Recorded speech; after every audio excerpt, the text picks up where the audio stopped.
Sebastian by Anne Bishop, Chapter 5.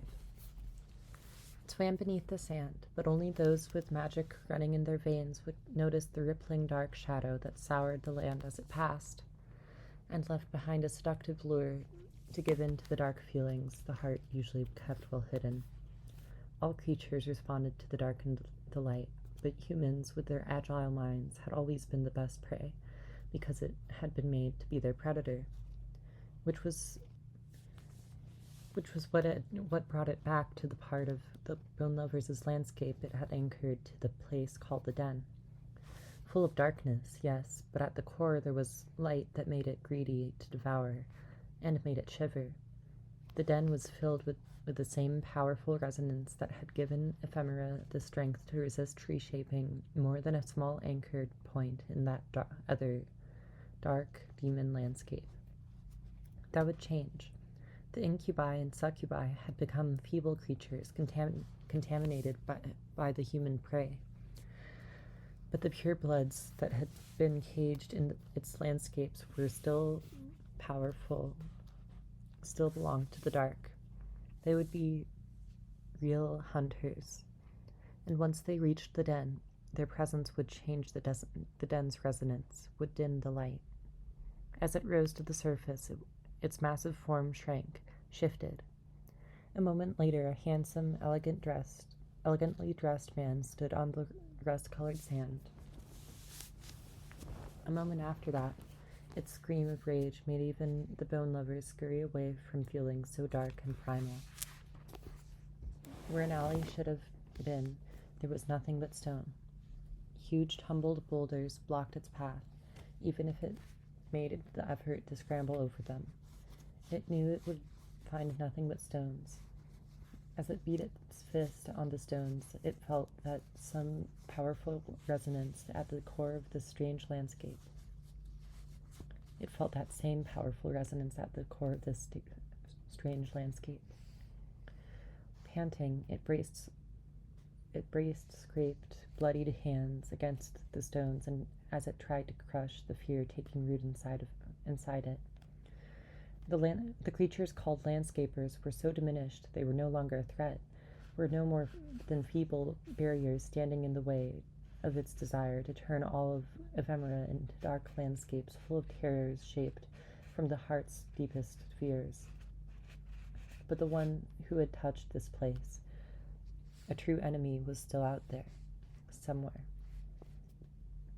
Changing back to its natural form, it swam beneath the sand until it reached the pile of bones that were its anchor to the lair and the landscapers and bridges.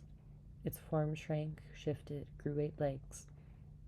Its front legs lifted the bones. It had turned into a trapdoor that led down to the school, that would take it back to the school. 15 years had passed since she'd walked down this path at school, but she remembered the feel of it, the sly rage, the envy and jealousy, the bitter despair that seemed to seep up from the ground beneath the flagstones, feelings none of the other students, or even the instructors, had been aware of. It felt different now, muted, as if those feelings, once so concentrated under this path that led to the oldest garden at the school, were spread out in a thin skin, but just as potent. And she remembered her mother's warning as she took another step toward the forbidden. Being at the school, it's an exciting time in your life, Gloriana. You'll be with so many young women who have a power like yours, the same life's work. And there will be young men who are training to be bridges. They provide a different kind of excitement. But despite the power you and the others will learn to wield for the good of ephemera, you are all, in many ways, still children. And children are not wise, because they want to be strong and brave and adult, and therefore they do not always want to believe that the things adults are afraid of are things that things that truly should be feared, that should be left alone. That was true when I attended the school. I doubt your classmates will be any different, so you must heed this warning, Gloriana. You there. She walked toward the archway. Each step took a moment, took a lifetime. The instructors will take you to an archway and show you the walled garden with the wrought iron gate. Inside that old garden is a simple stone wall. They will tell all of you that you must never step through that archway, must never approach that sealed gate. But children will always want to prove their daring and bravery in front of their peers, so some of them will sneak out at night and go to the archway. They'll taunt one another into proving their courage by crossing that poisonous ground of thorn trees and bloated mushrooms, and then they will touch the gate and to prove they aren't afraid of what was sealed behind that stone wall. You there, stop. They'll tease you, call you names, say that you're afraid. But daughter, you must not step through that archway. You must not touch that gate. You are not quite like the rest of the students. We come from an old lineage, a secret held by the women of our house. It must remain a secret for the sake of our world. Those children, your classmates, they won't believe what the instructors tell them, that what is contained will become aware of their presence once they cross the archway and step on ground it defiles with its existence. They won't believe something locked away from the world can truly sense them or harm them. But sometimes it does sense them, Gloriana, and it can harm them. Those who approach without the respect do a powerful enemy. Well, things happen. People get swallowed by the world, lost in the landscapes instead of making their life journey. Even bridges, even landscapers. You there. What is contained within that garden, Mother? The flagstone shifted under her foot, just enough to banish memories and make her see her surroundings with painful clarity. She looked down, then carefully lifted her foot and took a step back. Instead of hard earth, the space between that flagstone and the others was filled with rust-colored sand. Boots slapped the flagstones on the path behind her. She looked at the land near the archway and shuddered. A hand clamped on her upper arm and yanked her around to face a stern, middle-aged man who wore a Bridges badge on his tunic. Not stern, Gloriana decided as she studied his face. Grim, worried, afraid. What are you doing here? He demanded. This part of the school is forbidden to everyone. You should know that, landscaper. Of course he knew she was a landscaper. He'd be able to sense that power in her, just as she would have known he was a bridge, even without the badge. The wall has been breached, she said. It is out here in the world. Bridge, and the landscapes that were sealed by that wall are no longer contained. It is no longer contained.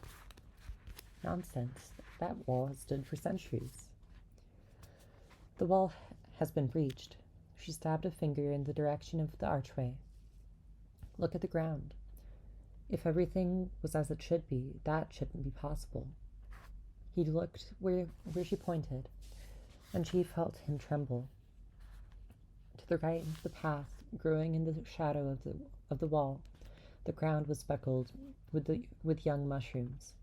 To the left, dark seedlings rose up from the rotted fruit of the thorn trees. He shook his head. The magics aren't shaped enough anymore to hold back the things it shaped. She jerked free of his hold on her arm. You have to warn the landscapers to guard the places in their keeping and hold those places in the light, regardless of how strongly the people there may resonate the darker feelings of the heart. You have to tell the bridges to break the bridges they've created and isolate the landscapes. It's the only chance to find Find what? He snapped. You want to spread a rumor that that a wall wasn't created to contain a myth, bridge. She snapped back. He seemed thoughtful, willing to bend to the idea that the horror that had caused the first landscapers to break the world into pieces was once more free to unfurl its true power and turn ephemera into a nightmarish hunting ground. Then he shook his head, and his face firmed into stubborn lines. There's enough uneasiness because of the incidents without... What incidents? When did they start? 3 weeks ago, right after Lukine disappeared. Gloriana stared at him. Lukine disappeared 3 weeks ago and no one checked the wall? But he was staring back at her, as if finally seeing her. Where's your badge, landscaper? You're supposed to wear your badge when you visit the school. A stab of shame, the scrape of old memories, must have shown in her eyes. She raised her hand in a sharp move to silence him. It wasn't safe to have anyone speak her name. Not here. Not now. It doesn't matter who I am. Warn the landscapers, Bridge, before it's too late. And tell them what? That the eater of the world is hunting an ephemera. Something rippled under the land. Something dark and predatory. Did it have a lair at the school? It wouldn't want to keep its pieces of the world in that old garden. Too much possibility that the landscapers might be able to re-establish the boundaries, repair the wall, and trap it again.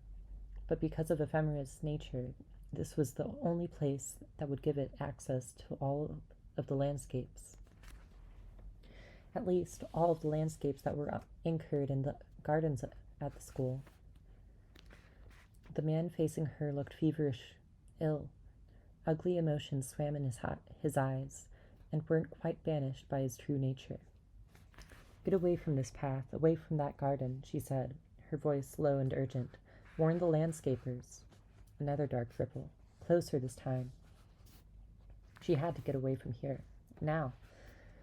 Turning, she strode away from the archway, ignoring the shouts of the bridge, who, for his own reasons, didn't follow her. At least she hoped they were still his own reasons.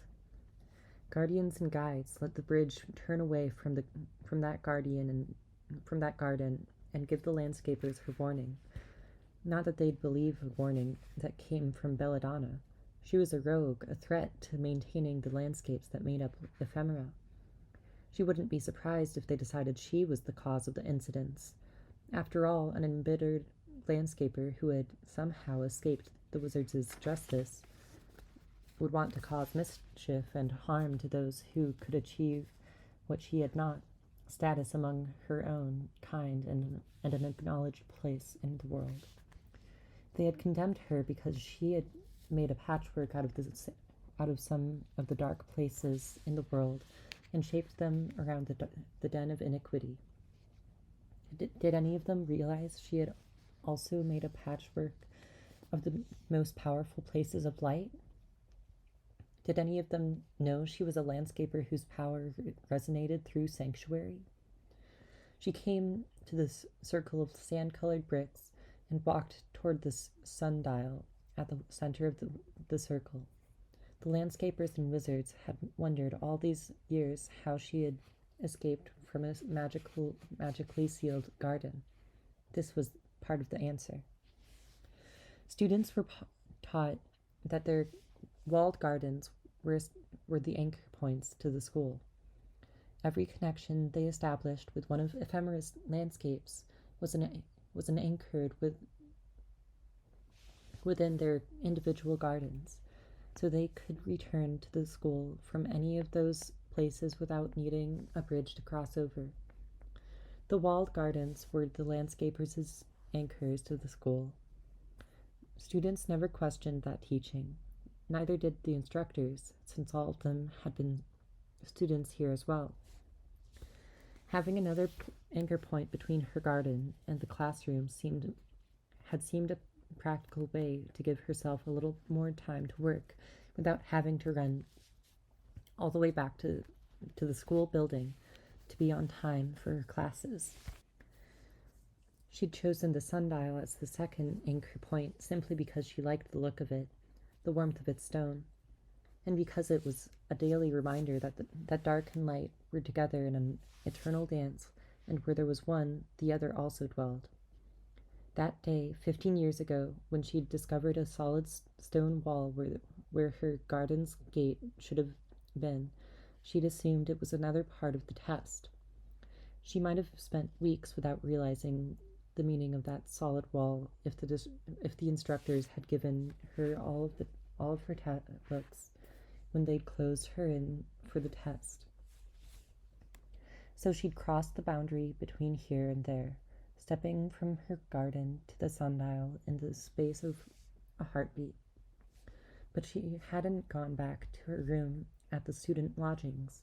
Instead, she walked back to her garden to look at the gate from the outside in order to figure out why it had become solid stone so she could change it back and pass that part of her test.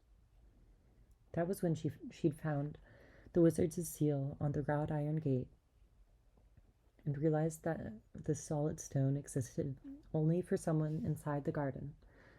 That was when her trust in those who were supposed to be wise enough to make decisions about other people's lives turned to ash, swept away by the sharp winds of anger and hurt and fear. She lost her innocence that day, and in losing it, began the next stage of the life journey that would make her as dangerous as the wizards and the instructors had feared. Gloriana shook her head. This wasn't the time or place for dark memories, especially if the eater of the world was hiding somewhere in the gardens. It would be drawn to the resonance dark memories produced in the heart, and she wasn't ready to fight it. Didn't know if she could fight it. She brushed her fingers over the sundial as she walked past it, keeping her mind focused on where she needed to be. In that moment, between one step and the next, the ground beneath her changed from sand-colored bricks to an overgrown path in the abandoned garden. A pang of sorrow pierced her, making her stop and look around. The garden should have been lovely, should have been tended and nurtured. It should have been hers. You've no time for this. Get what you came for and be gone. Clenching her hands to resist the temptation to free some of the flowers that were struggling to grow despite the smothering tangle of weeds, she walked to the center where the small fountain, the garden's focal point, still burbled, spilling fresh water over the stones into the surrounding pool. She'd run home the day she'd discovered the seal, had rushed back to this garden just long enough to cross over to the landscape that was her mother's domain, a place where she safely could weep out the hurt and bitterness. You must find another place to anchor the landscapes, daughter. You must build another garden in a place that can't be reached by your enemies. There isn't such a place. There is. If you want it to exist, there will be such a place. Break your ties to the school, and I will teach you all that I can. I'm a rogue now, Mother. If you help me. She looked into her mother's eyes, stunned by the anger she saw in them. You're going to break your ties to your garden at the school, aren't you? She said. Sending you to the school was a necessary risk, just as your grandmother took that risk when it was my time to go for the formal training. Now there's another risk, one too great for me to take chances. So yes, I will break my ties to that garden. But I promise you, Gloriana, I will not lose anything I do not choose to release. But, Mother, there are things I must tell you about our family. But not now. Not yet. Just shift your landscapes' anchors to some other place, and do it swiftly. What about Lee? Nadia hesitated. When the time comes, he'll have to go to the school to train as a bridge. Another necessary risk? Yes, another necessary risk. You'll need a bridge you can trust. You're placing a large burden on a young boy. Sadness filled Nadia's eyes. No, Gloriana, it isn't Lee who will carry the burden. Gloriana shook her head, as if that would clear away the thoughts, the weight of despair. Its influence. There was too little of her left within these walls to fight against the feelings it coaxed to the mind's surface in order to fill the heart with dark emotions. She had to leave. Crouching beside the fountain, she studied the tumbled stones in the bottom of the pool. Most of them were just stones without power, but pushing up her sleeves, she plunged her hands into the pool, shifting the stones to find the three that contained bridges Lee had created for her. She'd done what Nadia had asked. She'd found that safe, secret place and made another garden that began her link to the landscapes and were in her keeping. But she came back here just once, while Lee was in school, and left the 3 stones. She'd been afraid for him because of his ability to impose one landscape over another. If the instructors at the Bridges school had discovered Lee could control even a small piece of a landscape to that degree, they might have handed him over to the wizards for the good of ephemera. So she'd placed the stones in the fountain to give him a way to escape if the instructors or the wizards turned on him. She rose to her feet and studied the stones in her hands. The agate provided a bridge to the school. Turning to face the wall, she threw the stone as hard as she could. It arched, met the resistance of the magic that kept each garden private, then disappeared. She didn't know where the stone had gone. Maybe it dropped on the other side of the wall. Maybe it had ended up somewhere else, or nowhere else. There was no telling what the wizard's power would do to anything that tried to get over the wall from inside the garden. The second stone, a piece of red-veined black marble, provided a bridge to the den of iniquity. She put that one in her trouser pocket. The third, she tried to move her hand to put the smooth oval of white marble in her pocket, but she couldn't. Something within her trembled, a kind of knowing the mind couldn't put into words. It was a feeling that went through her whenever ephemera intervened to stop her from doing something that went against some primal knowledge that lived within her heart. That was the other part of the answer of how she'd escaped being walled inside her garden. Ephemera intervened by showing her something irresistible. She'd been working hard in her garden, creating anchor points to the landscapes that resonated for her, even in distant lands. When that staggering wave of darkness had pressed against her mind, her first thought was that she was coming down with some kind of illness. Then the coaxing whispers began, trying to fill her with desolation, trying to convince her that the desolation sweeping through her was the only thing that belonged in her garden. Desolation, isolation, food, clothing, shelter. Yes, those things should be a part of her landscapes, but not people. She should always be one step removed from any contact with people. Alone, forever alone. That was all she deserved. But something dark and powerful had risen up inside her, something primal and that recognized those whispers and hated them. Before those dark currents flowing inside her could be shaped and manifested in the world, the ground next to her altered, forming a perfect circle filled with grass and unfamiliar wildflowers, and currents of light that resonated so strongly they were impossible to resist. The whispers faded, no longer important, as she stepped into that circle and crossed over from here to there. and found the first of the many places of light that would call to her until she brought them together as connected landscapes known as sanctuary. She stayed for 2 days, being given company and solitude as each were needed, until the currents of dark and light that flowed in her felt balanced again. Then she returned to her gardens, bringing with her an ornamental stone, so that she could return to that distant landscape and learn more from the people who cared for the place of light. And then, about a month later, she had used the sundial anchor point to return to her room for the rest of her books, and had discovered instead what the wizards do and instructors at the school had tried to do. Gloriana sighed. The wizards hadn't succeeded in sealing her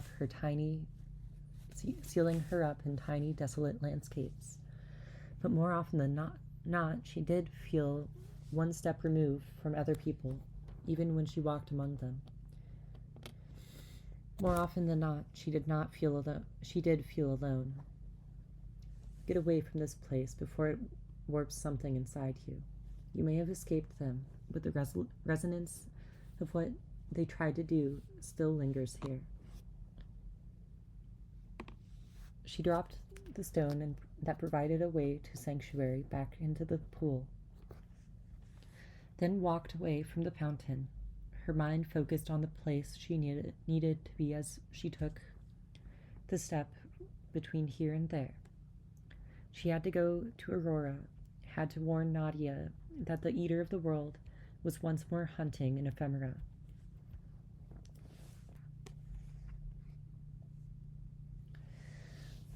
Long after he'd lost sight of her, Gregor stood on the path that led to the archway, a sludge of fury filling his mind. He wanted to run after her, wanted to pin her to the ground and hammer his fists into that beautiful face, wanted to rip out handfuls of that silky black hair, wanted to.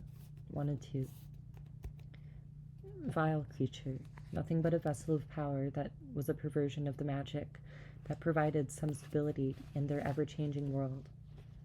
There had been others like her in the past, and the wizards had done their duty for the good of ephemera and had sealed those perversions within their gardens, leaving them just enough access to the landscapes that they would be able to find food, clothing, and shelter, but creating boundaries around those patches of ephemera that couldn't be breached. What the wizards did when the perversion of magic surfaced in a student landscaper was no different from what the first landscapers had done to contain. Vile creature, vile creature, the only perversion who had managed to escape the justice makers. He hawked and spit. Then he stared at the gob of phlegm on the flagstone, feeling queasy, feeling as if he'd just spit out something poisonous, which was foolish. He was just feeling contaminated by having touched her, having spoken to her. But Lukine had believed the instructors and wizards had made a serious mistake in how they had dealt with the girl, that they had judged without knowledge, and by doing so had destroyed any chance of learning why a 15-year-old girl would create something like the Den of Iniquity. 15 years later, they still didn't know why. And they still didn't know how she had done it. The wall has been breached. Ridiculous. That wall would stand forever, had to stand forever. Warn the landscaper's bridge. She was probably behind the incidents, the unexplained alterations in some of the students' gardens, the girl who woke up screaming each morning because, she said, there were spider webs all over her skin, and when her skin was completely covered, the spiders would burrow under her skin and eat her alive. The 2 boys who had tried to create a bridge to some dark street in a nearby town in order to have a tankard of ale, and had somehow crossed over to a place so frightening that After they had managed to get back to the school, they were too terrified to use any kind of bridge. But would the girl Lukine feared and yet still believed had a good heart make two students disappear the way Lukine had disappeared? The wall has been breached. Probably a lie. She had been moving toward the archway when he had stopped her, so how could she know? But if it wasn't a lie... Reluctantly, Gregor moved toward the archway. The daylight seemed to pale with every step he took, but he kept moving forward. He shuddered as he passed under the archway. His body shook as he crossed the ground covered with bloated mushrooms and shadowed by thorn trees. His heart raced as he stared at the broken lock and open gate that meant someone had done the unthinkable and entered that garden. Unwilling to open the gate any farther, he squeezed through the space. As he stared at the simple stone wall, he had a moment to feel relieved, to think it had been a lie after all. Then he noticed the stick, and the crumbled mortar, and the small hole in the wall. "Guardians of light and guides of the heart, help us," he whispered. He turned away from the wall, but before he reached the gate, he heard, "Help me, please, someone, help me." A familiar voice, a beloved voice. Lukine? He looked at the wall. Icy fear filled his heart. Lukine? Gregor, help me. A patch of ground near the gate shifted, lifted just enough to reveal a dark space. He edged toward the gate, toward the dark space, toward the voice of the woman he loved. Gregor! A pale hand, scraped and bruised, reached out from the dark space. Caution and love roared in his chest, making his heart ache. How? I saw the breach in the wall and tripped into another landscape when I ran to warn the others. The tunnel is steep. My leg hurt. I can't. Gregor, please. He reached out for her hand. He'd get her away from this garden, away from that wall. Then he'd leave her in the care of the first students he could while he ran to the school to warn the landscapers. For a moment, with her hand clamped in his, she resisted his efforts to pull her out of that dark space, as if she needed to savor the contact before gathering her strength. Then the ground lifted like a trap door. Tentacles whipped out and wrapped around him. A head emerged, a sea creature. But the body and the other 4 legs were those of a dark spider. Pain in his belly as it bit deep. Then he stopped thrashing as the toxins in that bite paralyzed his limbs. It pulled him through the trapdoor, down a steep tunnel. It pulled him into a pool of water at the bottom of the tunnel. His legs, his waist, his chest. His heart pounded. His lungs still labored to breathe, but he couldn't move his arms or legs, couldn't struggle to escape. He screamed when it began to feed. The meal should have been delicious, but one unpalatable nugget had spoiled it all. While it had feasted on the flesh, it had slipped into the human's mind and filled that mind with terrors that sweetened the flesh. But even as the mind shattered from the fear, there was one shimmer of light, one seed of hope, not for itself, but for its kind, for the world. The male had sacrificed his sanity in order to lock that seed of hope inside a meaningless word, and had died before it could darken that shimmer of light, break open that seed of hope, and discover the secret inside. It would go back to that place where the Dark Ones lived. They would know the answer, and if they did not, they would find the answer. Then it would know the meaning of the meaningless word that made it feel uneasy, and guarded a seed of hope. Belladonna.